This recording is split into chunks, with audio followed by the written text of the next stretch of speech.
एकदा जोरदार टाळ्यांनी स्वागत करूया आपल्या सर्व मान्यवरांचे.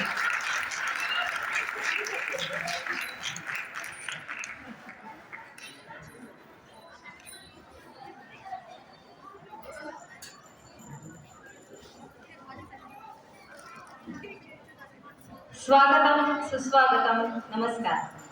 मी सर्व रसिक प्रेक्षकांचे आजच्या या विश्वास करंडक बालनाट्य महोत्सवाच्या उद्घाटन सोहळ्यामध्ये स्वागत करते. एक छोटीशी ज्योत प्रतीक म्हणून काम करते. एक छोटीशी ज्योत प्रतीक म्हणून काम करते. थोडासा का होईना पण अंधार दूर करते. थोडासा का होईना पण अंधार दूर करते.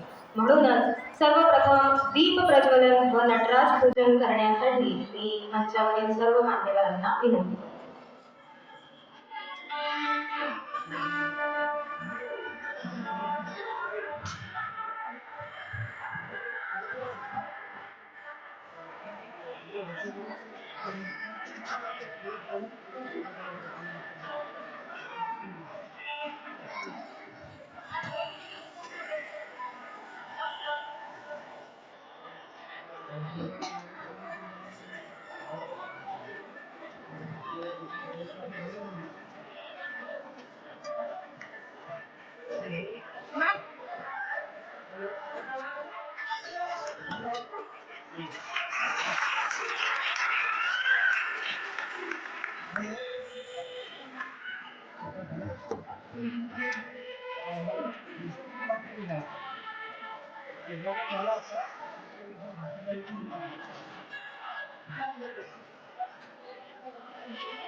रसिको, आपल्या सर्वांना माहीत आहे की नाटक सुरू व्हायच्या आधी घंटानाद होत असतो. घंटानादाचे आपल्या जीवनात अनन्यसाधारण असे महत्व आहे. मग ते देवपूजा करताना असो, मंदिरात असो, नाट्यमंचावर असो की शाळेची घंटा असो, या घंटानादाने जी कंपनं तयार होतात त्यामुळे सकारात्मक ऊर्जा आपल्या आजूबाजूला निर्माण होते व याच ऊर्जेसह आपण कुठल्याही नवीन कार्याची सुरुवात करतो. याच नादब्रह्मामुळे आपल्यातील सचेत ऊर्जेची आपल्याला जाण होते. आजही या महोत्सवाची सुरुवात आपण घंटानादाने करणार आहोत. तर त्यासाठी चिरंजीव राघव आणि कुमारी उत्तरा या दोघांनाही मी आमंत्रित करते की त्यांनी श्रीफळ फोडून व घंटानाद करून महोत्सवाचे उद्घाटन झाले असे जाहीर करावे.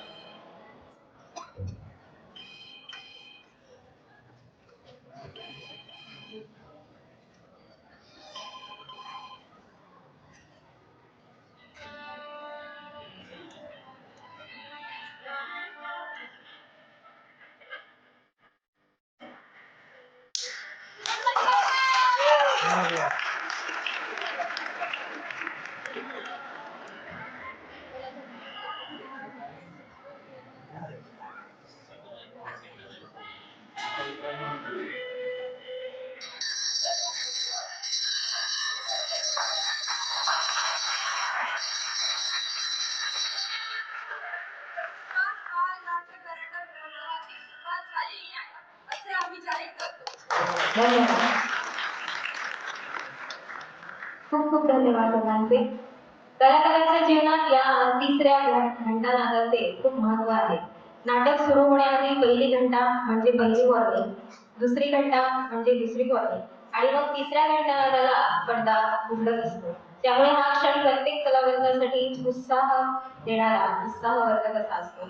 अशा या घंटानादाने आपण आपल्या या महोत्सवाचे उद्घाटन या बालकलाकारांकडून करून घेतले आहे. एकदा जोरदार टाळ्यांच्या गजराने आपण या कार्यक्रमाची उत्साहवर्धक धन्यवाद.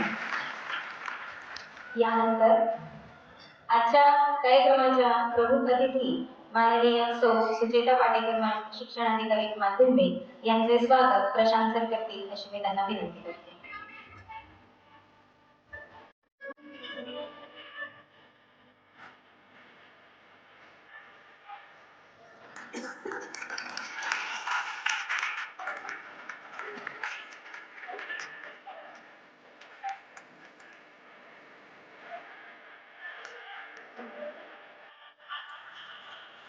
धन्यवाद. गतवर्षी या स्पर्धेत उत्कृष्ट अभिनय पुरस्कार प्राप्त चिरंजीव राघव गाडगे एचपीला पब्लिक स्कूल पातूर यांचे स्वागत सिद्धेश ठाकरे करेल अशी त्याला विनंती करते.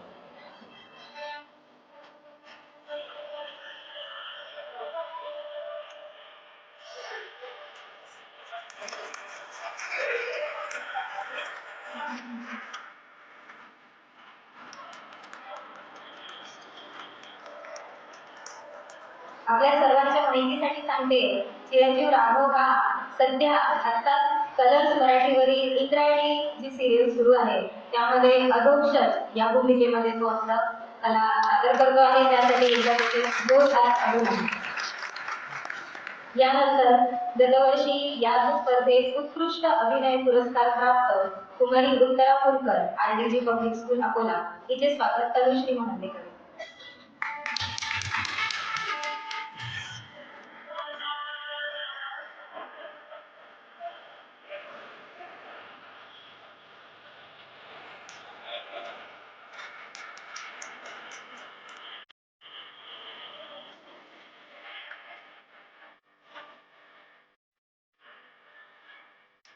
धन्यवाद. या महोत्सवाला लाभलेले आपले परीक्षक माननीय श्री धनंजय सर देशपांडे सर यांचे स्वागत प्रशांत सर करतील.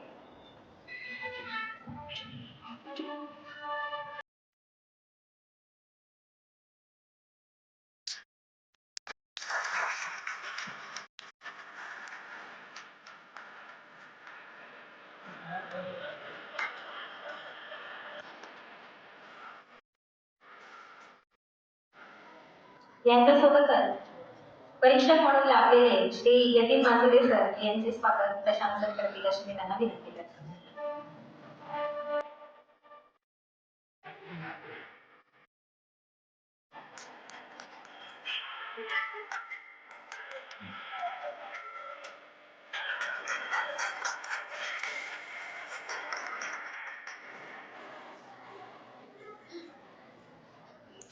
विश्वास करंडक बालनाट्य महोत्सव आयोजन समितीचे प्रसिद्धी प्रमुख म्हणून श्री प्रदीप खाडे सर आज आपल्यासोबत उपस्थित आहेत. त्यांचे स्वागत प्रशांत सर करतील अशी मी त्यांना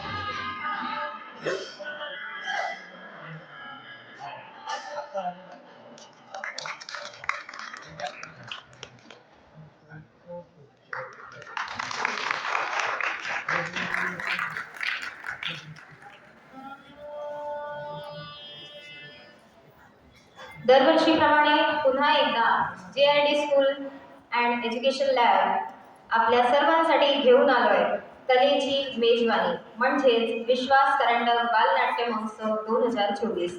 विश्वास करंडक बालनाट्य महोत्सव ही शालेय बालनाट्य स्पर्धा असून अकोल्यामध्ये आयोजनाचे हे 6वे वर्ष आहे. गतवर्षी 2023 आपण सर्वांनी उत्स्फूर्तपणे दिलेल्या प्रसादामुळे स्पर्धा मोठ्या प्रमाणात यशस्वी झाली.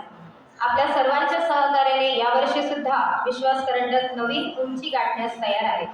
मुलांचे भावविश्व अधिक समृद्ध होण्याच्या दृष्टीने बालनाट्य चळवळीचा अधिक उपयोग होतो. स्पर्धकांचा आत्मविश्वास द्विगुणित होण्याच्या दृष्टीने एकूण 60,000 रुपयांपेक्षा अधिक बक्षिसे मुलांकरिता देण्यात येणार आहे. अकोल्यातून नावारूपास आलेला हा बालनाट्य महोत्सव म्हणजे महाराष्ट्रातील सर्वात मोठी बालनाट्य स्पर्धा आहे.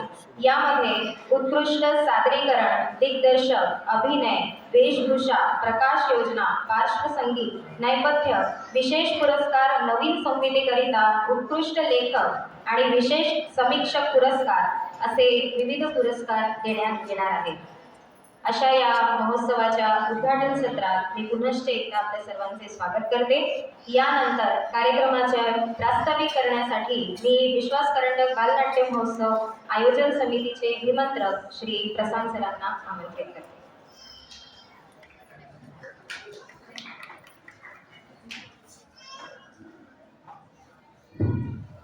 धन्यवाद. आजच्या कार्यक्रमाचे प्रमुख पाहुणे डॉक्टर सुचिता पाटेकर,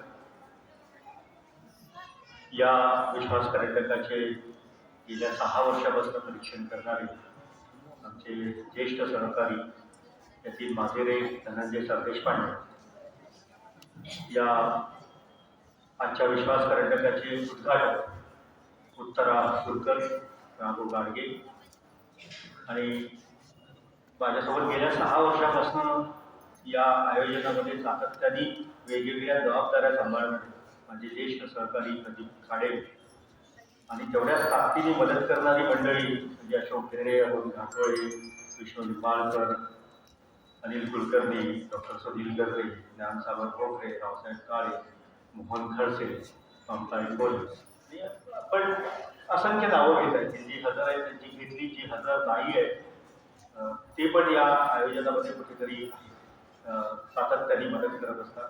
यावर्षी या आयोजनामध्ये आणि नियोजनामध्ये सिंहाचा वाटा उचललेला डॉक्टर प्रदीप अवचार एका वेगळ्या भूमिकेत सुद्धा यावर्षीपासून विश्वास करंडकमध्ये सहभागी आहे आणि वेगवेगळ्या शाळेचे आलेले शिक्षक, विद्यार्थी आणि आपण सर्वप्रथम मी तुमची सर्वांची माफी मागतो की थोडा उशीर झाला कार्यक्रमात आणि उशीर झाल्यावर काय होतं, खूप भूक लागते. आता ज्या निवेदिका आहेत, ज्यांच्याकडे कार्यक्रमाचं संचालन आहे, त्यांनाच खरं तर भूक लागली असं दिसतं. त्यांनी धनंजय सरदेशपांडेंचं नाव त्यांनी धनंजय देशपांडे म्हटलं. अजून थोडा उशीर झाला असता तर ते धनंजय पांडे झाले असते आणि अजून थोडा म्हणजे 11:30 वगैरे वाजले तर ते धनंजय डे झाले असते. म्हणजे पहिले सर जातील, मग देश जाईल, मग पांडे जातील, मग फक्त देव जाईल. असो, गेल्या 6 वर्षापासून, खरं तर 8 वर्षापासून, म्हणजे 2 वर्ष कोरोनामुळे आम्हाला आयोजन करता आलं नाही. 2017 मध्ये आपल्या सर्वांच्या सहकार्याने जेव्हा विश्वास करंडक सुरू केला आणि पहिल्या वर्षीच्या विश्वास करंडकांचे सादरीकरण आणि नाटक आणि सहभाग याचं जेव्हा आम्ही एकत्रित बसून पुनरावलोकन करायला लागलो तेव्हा जवळजवळ 99% लोकांनी मला हे म्हटलं की याच्यासाठी विश्वास करंडक करायचा होता. पण पहिल्या वर्षीचे जे सादरीकरण होते त्याच्यामध्ये रेकॉर्डेड संवाद होते, मोठ्या प्रमाणात म्युझिक होते, गाण्यांचा मोठा प्रभाव होता नाटकावर. नाटक आणि गाणं बरेच लोकांना सेपरेट करता आलं नाही की नृत्य स्पर्धा आहे की नाट्य स्पर्धा आहे हे लक्षात यायला वेळ होता. पण तरी आम्ही हा विचार केला की किमान आपण 5 वर्ष द्यायला पाहिजे. 5 वर्षानंतर जर आपण याचा रिव्ह्यू केला आणि मग आपल्याला जर काही याच्यातून साध्य होत नसेल तर आपण याच्याबद्दल विचार करणं गरजेचं होतं. मागल्या वर्षी 5वं वर्ष होतं. दुर्दैवाने 3 वर्षानंतर त्याच्यात एक खंड पडला. तो खंड आपल्या हातात नव्हता. कोरोनामुळे 2020 आणि 2021 हे 2 वर्ष आपल्याला थांबावं लागलं. कारण संपूर्ण राज्यामध्ये आणि देशामध्ये कलम 144 लागू होतं आणि त्यामुळे जमावबंदी होती आणि एवढ्या मोठ्या प्रमाणात लोकांना जर आपण एकत्रित आणलं तर इन्फेक्शन प्रादुर्भाव होण्याची शक्यता जास्त होती. म्हणून आपण प्रशासनाच्या विनंतीला मान देऊन ते टाळलं होतं. पण पुन्हा 2022 मध्ये जेव्हा सुरू केला ती ही दाखवून होती की आपण 3 वर्षाची मेहनत घेतली ही वाया तर गेली नाही ना. पण 4थ्या वर्षी ज्या पद्धतीने अनेक शाळांनी सादरीकरण केलं, स्वतःहून त्याच्यातला सहभाग नोंदवला, आम्हाला वाटलं की वी हॅव रीच्ड देअर.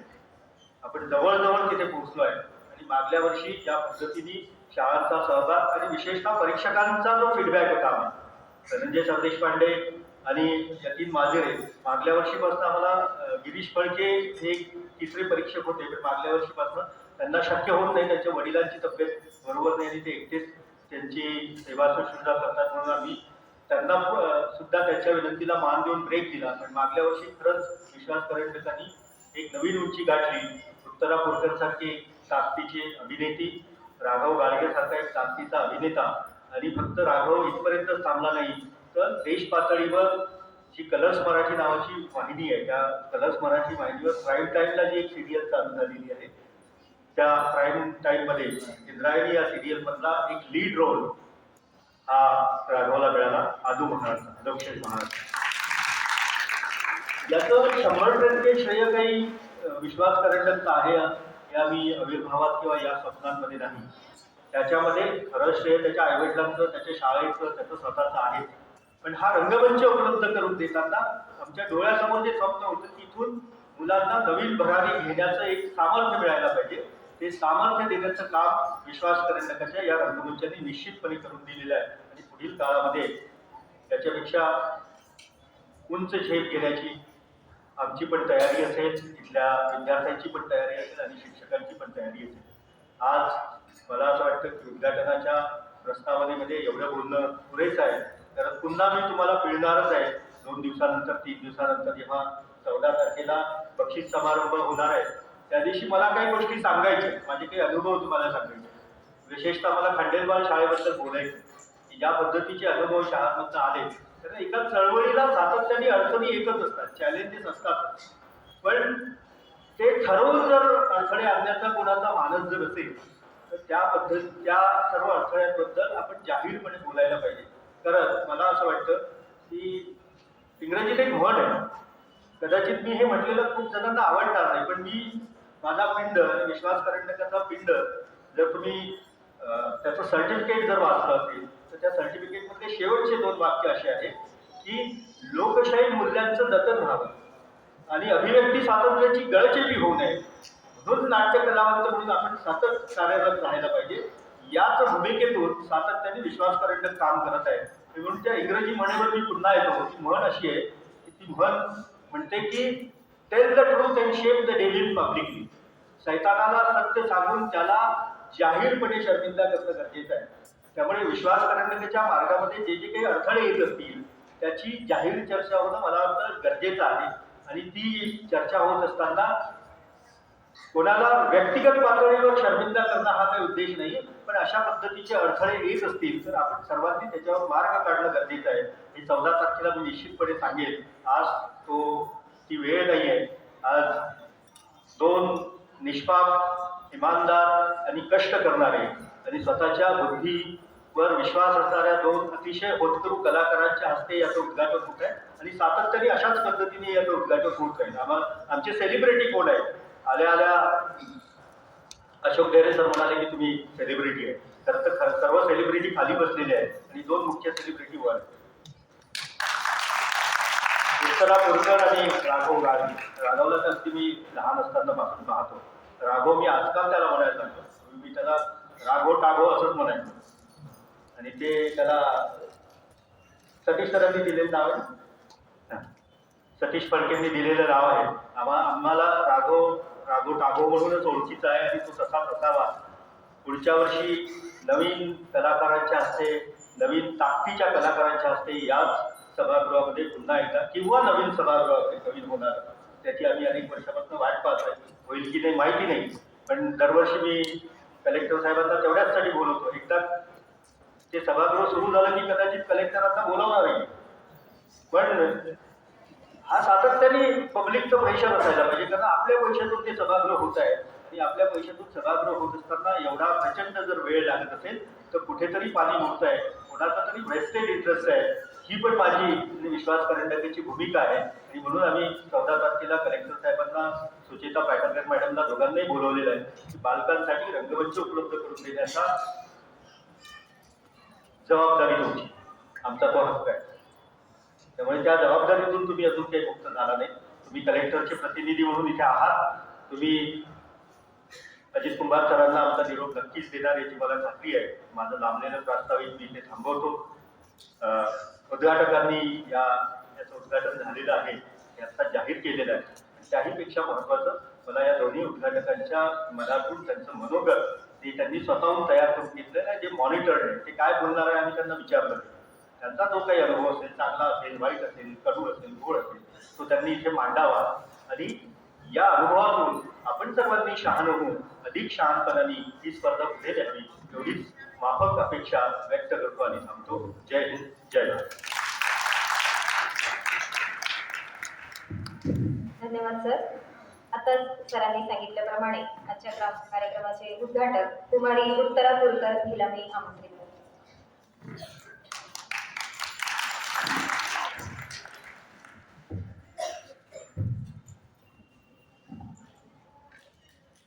नाटकाचे आराध्य दैवत श्री नटराज, माँ शारदा व सरस्वती यांना मी वंदन करते.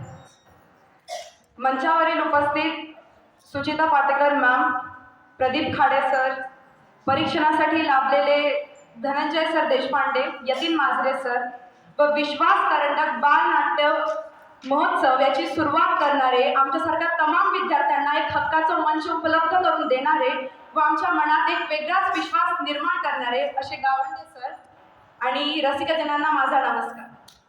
मी उत्तरा संजय पुरकर, इयत्ता 10वी RDG पब्लिक स्कूलची विद्यार्थिनी. 2017 साली पुणे जिल्ह्यातून एका खेडेगावातून माझे कुटुंब अकोल्यात आले. माझ्या बाबांना नेहमीच नाटकाची आवड होती व त्यांना नेहमी वाटायचे की मी व माझ्या ताईंनी नाटकात सहभाग घेतला पाहिजे.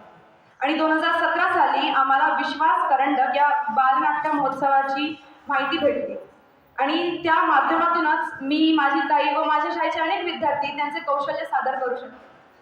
त्या वर्षी माझ्या शाळेला करंडक भेटले, मला उत्तेजनार्थ भेटले होते व माझ्या ताईला उत्कृष्ट अभिनयाचे प्रथम पारितोषिक भेटले होते. आणि त्याच्याच दुसऱ्या वर्षी रीतिरिवाजाप्रमाणे, एका अनोख्या रीतिरिवाजाप्रमाणे माझ्या ताईने या स्पर्धेचे उद्घाटन केले होते. त्याच दिवसापासून माझे स्वप्न झाले की जसे दीदीने उद्घाटन केले मलाही तसेच उद्घाटन करायचं आहे. आणि दरवर्षी मी नेहमी नाटकात भाग घेत राहिले आणि जवळजवळ मागच्या वर्षी 2023 साली आमच्या चिमुकली पाखरे या नाटकाला पारितोषिक भेटले व मला प्रथम क्रमांक प्राप्त झाला. It was like a dream come true. जवळजवळ 5 ते 6 विश्वास करंडकचे कप माझ्या घरी सध्या आहेत आणि रोज सकाळी उठून जेव्हा मी त्या विश्वास करंडकच्या कपातून चहा पिते ते नाव वाचताच एक वेगळाच विश्वास माझ्या मनात निर्माण होतो. त्यासाठी मी खूप खूप आभारी आहे.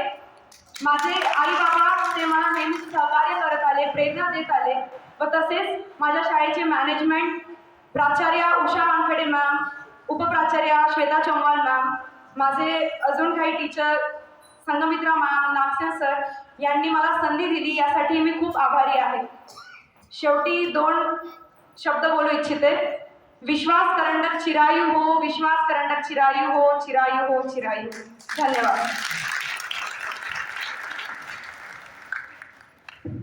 धन्यवाद उत्तरा. यानंतर चिरंजीव राघव गाडगे.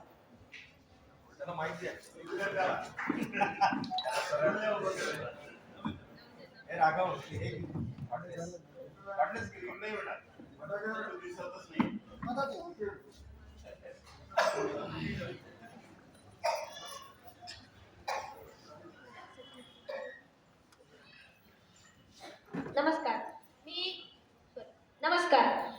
विश्वास करंडक बालनाट्य महोत्सव म्हणजे तुमचा आणि आमचा महोत्सव, या बालगोपालांचा महोत्सव. तर या महोत्सवाला उपस्थित आपले प्रसन्न गावंडे सर, उत्तरा दिदी, शिक्षण अधिकारी पाटेकर मॅडम, अजून खाडे सर, यतीन माजरे सर आणि बालनाट्य क्षेत्रातले बाप माणूस धनंजय सर देशपांडे यांचे मी स्वागत करतो. आणि इथं बसलेले शिक्षक वर्ग व बाल कलावंत वर्ग यांचे पण मी राघव गाडगे या विश्वास करंडक बालनाट्य महोत्सवामध्ये हार्दिक स्वागत करतो. आणि मला इथं उद्घाटक म्हणून बोलावलं म्हणून मी आयोजकांचे पहिले स्वागत करतो, आभार.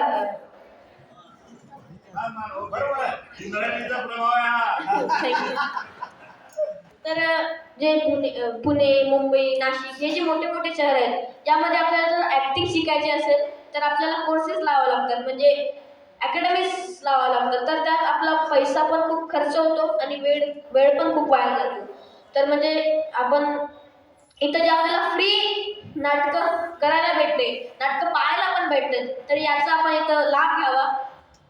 तर म्हणजे आपण कसं लहानपणीपासून असं नाटकात करत आलोय. जर हे आपल्याला असं खेळणं पाहिजे असेल तर आपण कसं खोटे खोटे आसू काढतो डोळ्यातून, आसून मासून कुत्र्याची सासू, म्हणजे असं ना. म्हणजे जर आणि शाळेला सुट्टी पाळायची असेल तर कसं आपण म्हणजे आई पोट दुखतंय असं करतो ना. तर मग असंच एकदम रिॲलिस्टिक नाटक आपल्याला इथं करायचंय. तर तर जर आपण यातला गमतीचा भाग सोडला तर यात आपल्याला एक फायदा पण आहे. म्हणजे आपण नाटक आलं, नाटकात म्हणजे काय स्क्रिप्ट आली, स्क्रिप्टमध्ये डायलॉग आले, ते प्रत्येक डायलॉग सोपे नसतात, म्हणजे अवघड असतात, काही काही मोठे असतात. तर हेच आपल्याला अभ्यासामध्ये पण आहे. म्हणजे जे डायलॉग आहेत ते आपण रट्टा मार करतो का समजून घेऊन करतो? समजून घेऊन करतो. तर मग आपण जे अभ्यास आहे तो आपण रट्टा मार करतो का समजून घेऊन करतो? रट्टा मार करतो. तर हेच आपण समजून घेऊन केलं तर आपल्याला लक्षात राहील. म्हणजे जे हुशार जे जे नट असतात ते हुशार असतात, आणि जर हुशार व्यक्ती असतात ते नट होऊ शकतात असं नाही. म्हणजे आपण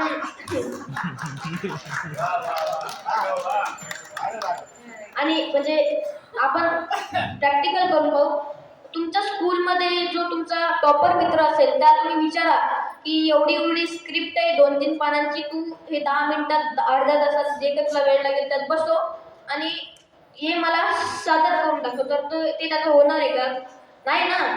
कारण की आणि जर तुम्ही तुमच्या मित्राला एका नट जो मित्र असेल तुमचा, त्यांनी मागील वर्षी नाटकात वगैरे काम केले, तर त्याला तुम्ही विचारा की हे एवढं एवढं मोठं क्वेश्चन आन्सर आहे, तुम्हाला तू पाठ करून टाकू 10 मिनिटात, जो जो तुला वेळ पाहिजे तेवढा, तर तू करील ना.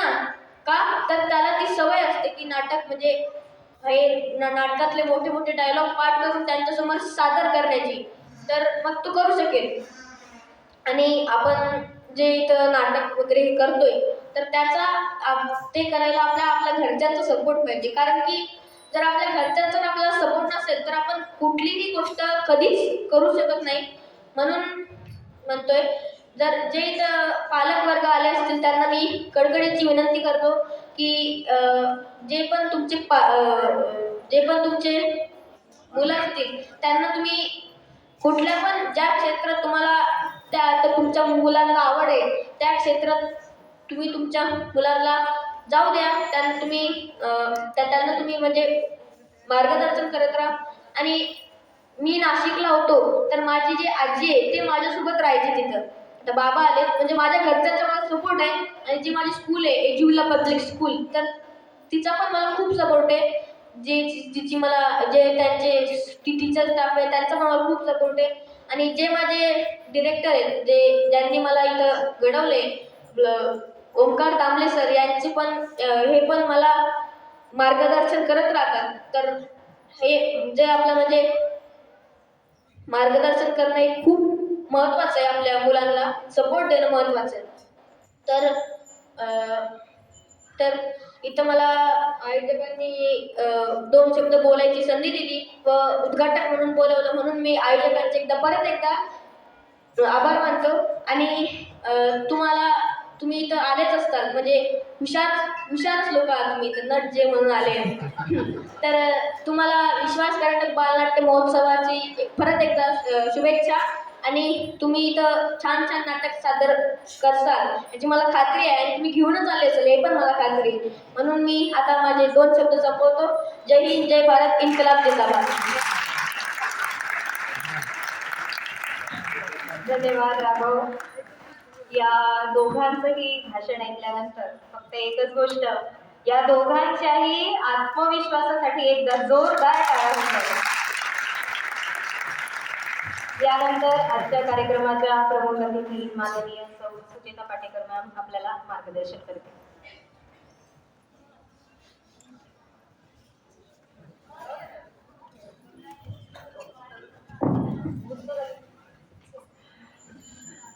तर हे पण नाटकात बरं दिसलं नाही रे काय.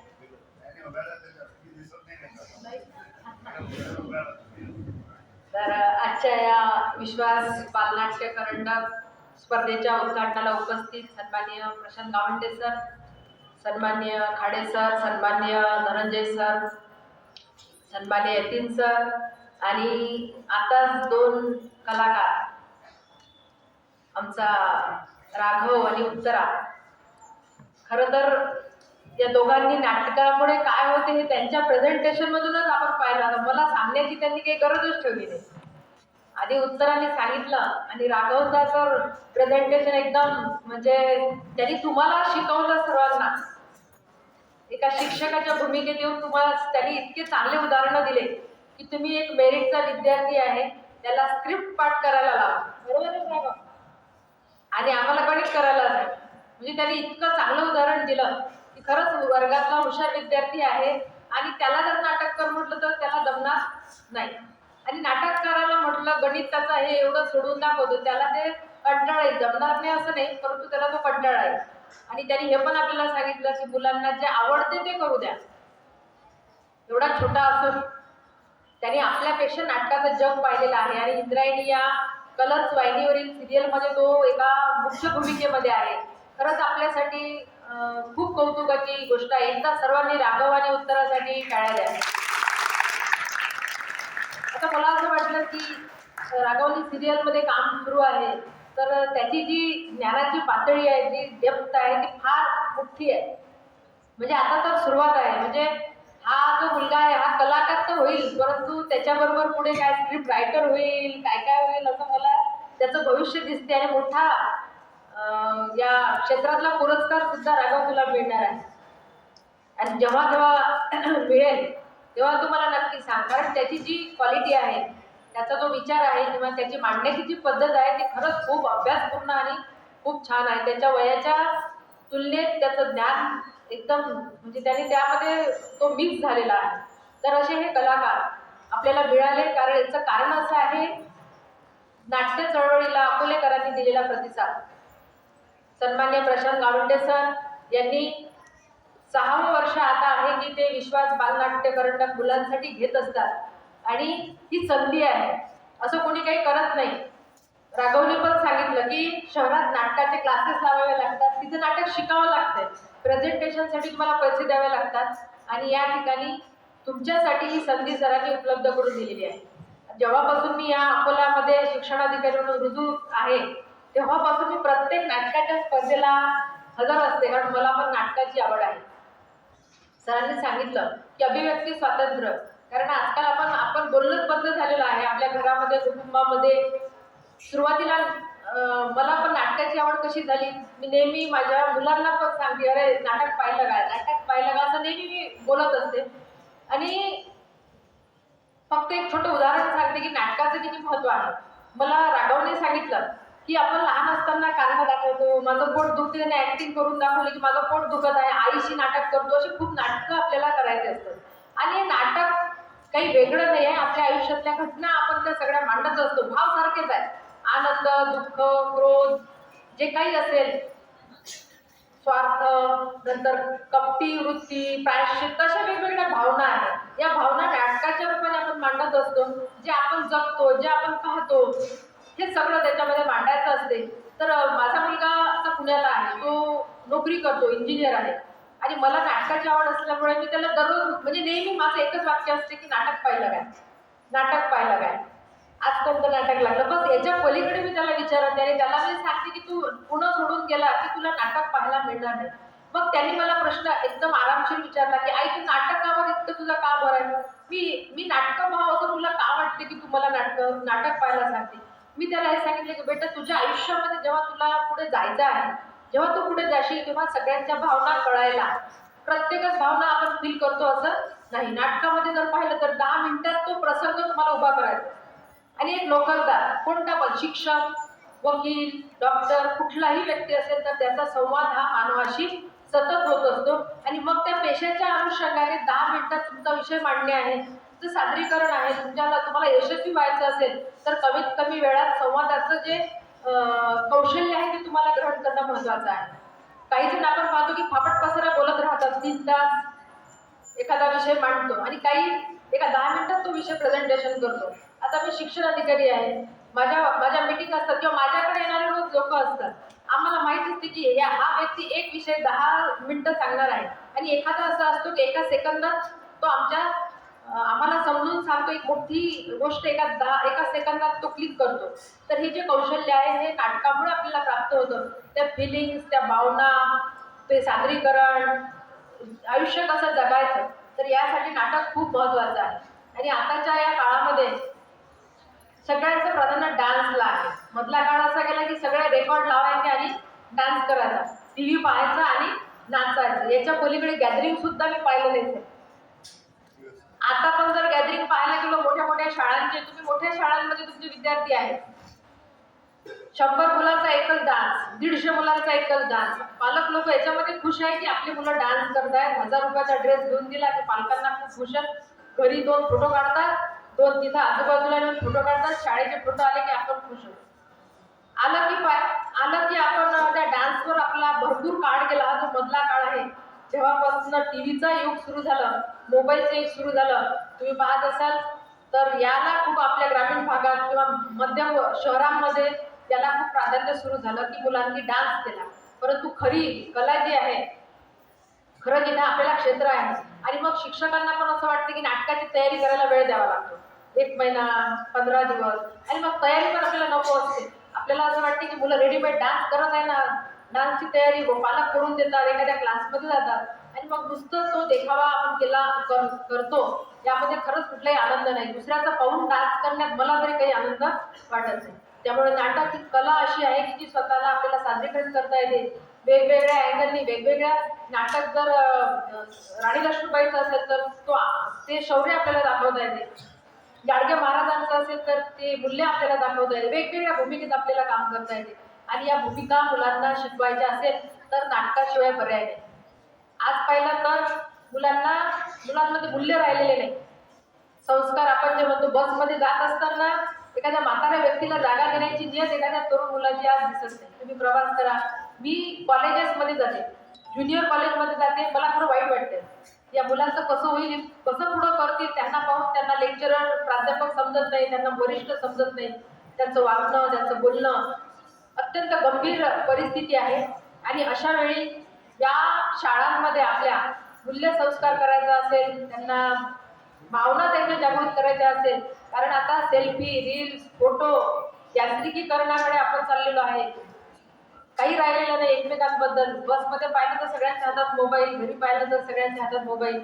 आपण गमतीनं म्हणतो, परंतु मुलांना कालच्या लोकमतला पण एक लेख आहे की आई वडिलांपासून मुलं कसे दुरावत आहेत. तर या सगळ्या गोष्टींवर उपाय मला तरी असं वाटतं माझं स्वतःचं की नाटक हा अत्यंत सादरीकरणासाठी. सरांनी सांगितलं अभिव्यक्ती स्वातंत्र्याचं जर तेवढं ठेवायचं असेल आपल्याला, त्याला बोलता आलं पाहिजे, त्याला मत व्यक्त करता आलं पाहिजे, तर नाटकाशिवाय पर्याय नाही. आणि आज ही 2 उदाहरणं आपल्या बालनाट्य महोत्सवामध्ये ज्या मुलांनी भाग घेतला ती मुलं आपल्या पुढे तयार आहेत. म्हणजे अकोल्यामध्ये नाटकाचे कलाकार तयार होत आहेत. आधी असं नव्हतं. मलाही असं वाटायचं की पुण्या मुंबईत तयार होतं, मला काही माहित नव्हतं. म्हटलं तिकडेच तयार होते नाटकाचे कलाकार. असं कसं काय बाबा पुण्यात असते, मुंबईत असते, कोल्हापूरचा एखादा ऍक्टर असतो, अकोल्याचा ऍक्टर दिसत नाही, अमरावतीचा ऍक्टर तिकडे दिसत नाही, मराठी सिनेमात वर्षा उजगावकर मॅडम तिकडच्या, सगळे जेवढे काही पाहिलं ते इकडचं काही प्रॉडक्ट इकडे काही तयारीच नाही का. आणि ही सुरुवात आपल्या अकोला शहरामध्ये झालेली आहे. या चळवळीमुळे ते 2 कलाकार नव्हे तर या पलीकडे आणखी तयार होतील आणि आपल्याला मोठी चळवळ पुढच्या काळामध्ये उत्तराने सांगितलं की विश्वास बाल करंडक चिरायू हो, चिरायू हो. तर खरं हा असा करंडक चिरायू होणारच आहे आणि तो व्हावा अशा मी शुभेच्छा व्यक्त करते आणि थांबते आहे.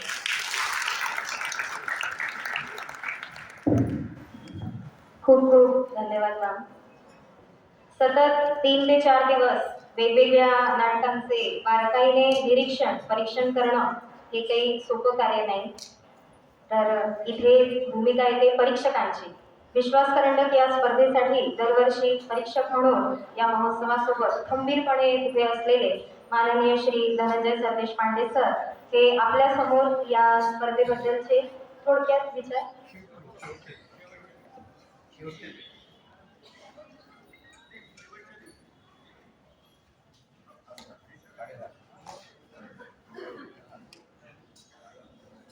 आपण यांचे विचार बक्षीस वितरणाच्या दिवशी ऐकूया. तर आता वेळ आहे विश्वास करंडक बालनाट्य महोत्सव या महोत्सवाचे प्रसिद्धी प्रमुख म्हणून मी प्रदीप सरांना विनंती करते की त्यांनी अध्यक्षीय भाषण करावे.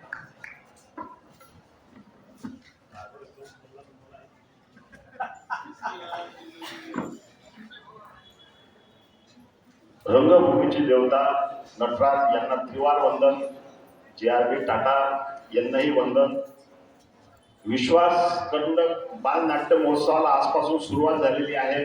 या बालनाट्य महोत्सवाचं उद्घाटन नुकतंच राघव गाडगे, उत्तरा फुलकर यांनी केलं आणि हे दोघं इतक्या आत्मविश्वासाने बोलले की खरे कलावंत आहे हे यांनी सिद्ध करून दाखवलं. त्याप्रमाणे आजच्या कार्यक्रमाला प्रामुख्याने उपस्थित असलेल्या शिक्षणाधिकारी सुचिताताई पाटेकर आणि परीक्षक म्हणून जे उपस्थित आहेत धनंजय देशपांडे सर, यतीन माजिरे सर आणि या कार्यक्रमासाठी मागील 7 वर्षापासून स्वतःच्या खिशात हात घालून म्हणजे पैसा किती जमा होतो हे मला माहीत आहे, पण कमीत कमी 1 लाख रुपये स्वतःच्या खिशातले खर्च करून ही स्पर्धा साजरी करणारे आमचे प्रशांत भाऊ गावंडे मित्रहो. आता शिक्षणाधिकारी सुचिताताई जवळपास मागील 4 वर्षापासून अकोल्यामध्ये शिक्षणाधिकारी म्हणून कार्य करतात. पाटेकर आडनाव घेतलं की फक्त महाराष्ट्रातून मला 2च लोक आठवतात, नाना पाटेकर आणि सुचिताताई पाटेकर. मी हे प्रामुख्याने यासाठी म्हटलं, आज जे इथे दिग्गज मंडळी बसलेली आहे नाट्य क्षेत्रामधले, आमचे घाटोळ सर आहेत, गजरे सर आहेत, कुलकर्णी सर आहे, आमचे मोहनराव खडसे आहेत, अशोकराव धेरे आहे, आमचे अविनाश भाऊ पाटील आहेत आणि इथे जे सर्व मंडळी बसलेले आहे यांना प्रामुख्याने मला हे सांगावं लागेल की महाराष्ट्रामधील विद्यार्थ्यांना विमानाने सहल करायला घेऊन जाणाऱ्या महाराष्ट्रातील एकमेव शिक्षणाधिकारी म्हणजे सुचिताताई पाटेकर. आजपर्यंत कोणत्याही शिक्षणाधिकारी त्यांना नेलेलं नाही आहे, पण यांनी असा एक प्रयोग करून बघितला की या ग्रामीण भागातल्या गोरगरीब विद्यार्थ्यांना सुद्धा विमानात बसता आलं पाहिजे. तो त्यांनी प्रयोग केलेला आहे. त्यामुळे खरोखर म्हणजे मी जे नाना पाटेकर सोबत त्यांची तुलना केली की एक आहे सिने क्षेत्रातले दिग्गज आणि एक आहे शिक्षण क्षेत्रातील दिग्गज. मित्र राघवने बोलता बोलता एक छान संदेश दिला की ज्या क्षेत्रामध्ये विद्यार्थ्यांची इच्छा आहे त्याच क्षेत्रामध्ये त्याला जाऊ द्या. हे अतिशय चांगलं आहे. नाहीतर तू डॉक्टर हो, वकील हो, हे ज्या आई वडिलांचा आग्रह चालू असतो कुठेतरी याला मोडता घाला आणि ज्या क्षेत्रामध्ये त्याला विद्यार्थ्याला प्रगती करायची आहे त्याच क्षेत्रामध्ये जाऊ द्या. एक छोटंसं उदाहरण देतो. लता मंगेशकर जेव्हा 4थी मध्ये होत्या तेव्हा त्यांच्या शाळेमध्ये गाण्याचा कार्यक्रम होता. लता मंगेशकरनी जेव्हा सर गाणं सादर केलं तर तिथे जी परीक्षक मंडळी बसलेली होती त्यांनी तिला 1 मिनिटात थांबवलं की मुली तुला आयुष्यामध्ये कधी गाणं जमणार नाही, तू खाली उतर. ती रडत रडत घरी गेली. तिच्या वडिलांना तिने सांगितलं की असं असं झालेलं आहे की वडील कडे घाबरू नको, तू प्रॅक्टिस कर. आणि नंतर लता मंगेशकर मध्ये जगामध्ये एक महान गायिका. सचिन तेंडुलकरांच्या वडिलांना वाटायचं की माझा मुलगा डॉक्टर झाला पाहिजे, त्या दिशेने प्रयत्न सुरू झाले होते. पण सचिन तेंडुलकर डॉक्टर न बनता जेव्हा क्रिकेटमध्ये त्या विद्यार्थ्याला रस होता त्यामुळे तो क्रिकेटर झाला. त्यामुळे इथे जे पालक वर्ग बसलेला आहे या पालकांना मी हेच सांगेल की आपल्या विद्यार्थ्याचा कल ओळखून, आपल्या मुलाचा कल ओळखून त्याला ज्या क्षेत्रामध्ये जायचं असेल त्याला अवश्य जाऊ द्या. आज व्यासपीठावर बसलेला आपला राघव आणि उत्तरा यांनी इतक्या आत्मविश्वासाने आपल्या समोर माईक हातामध्ये घेऊन आपल्या समोर त्या बोलल्या. हे खरोखर महान कला होत्या. आणि विश्वास बाल करंडक नाट्य महोत्सवाची फलश्रुती काय असा जर आपल्याला प्रश्न पडला असेल तर राघव सारखे छोटे बाल कलावंत जेव्हा एखाद्या नॅशनल वाहिनीवर त्यांचं सिलेक्शन होते आणि ते काम करून राहिले, ही आपल्या अकोलेकरांसाठी खरोखर अतिशय भाग्याची गोष्ट आहे. एक वेळ या दोन्ही बाल कलावंतासाठी टाळ्या वाजवून त्यांचे स्वागत करा.